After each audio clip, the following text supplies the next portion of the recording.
இன்னைக்கு பல இடங்களில் பாருங்க, பத்திரிக்கையில் என் பேர் போடல, முறை நான் தான் முதல்ல செய்யணும், என்னை எப்படி சொல்லலாம் அப்படின்னு சொல்லிட்டு இன்னைக்கு எதுக்காக கோவப்படுறோம்?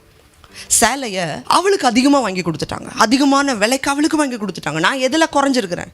எனக்கு மட்டும் கம்மியான விலையில் வாங்கி கொடுத்துருக்குறாங்க. என் பேர் பத்திரிக்கையில் போடல, எனக்கு முதல் பத்திரிக்கை வைக்கல, எனக்கு செய்ய வேண்டிய சீர்முறைகளை செய்யலை.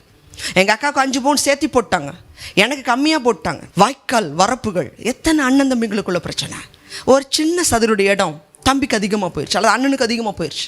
இன்றைக்கி பல வருஷம் கோர்ட்டில் கேஸ் நடக்குது, கணவன் மனைவிக்குள்ள பிரச்சனை. சின்ன சின்ன விஷயங்கள் பெருசாகுது.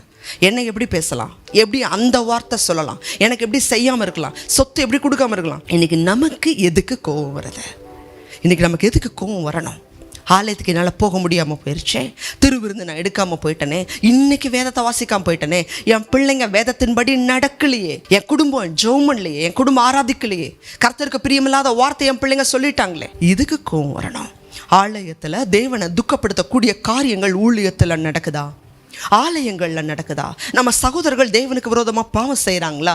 அந்த இடத்துல கேட்க வேண்டிய ஸ்தானத்தில் இருந்தால் கோபம் வரணும். வேலையில் போய் கணக்கு எழுத சொல்கிறாங்களா, வேலையில் லஞ்சம் வாங்க சொல்கிறாங்களா, அந்த இடத்துல கோவம் வரணும். தவறு செய்ய சொல்லும் பொழுது, தவறுக்கு நேரம் நீங்கள் தூண்டப்படும் பொழுது, தேவனுக்கு விரோதமான காரியங்களை செய்யும் பொழுது கோவம் வரணும்.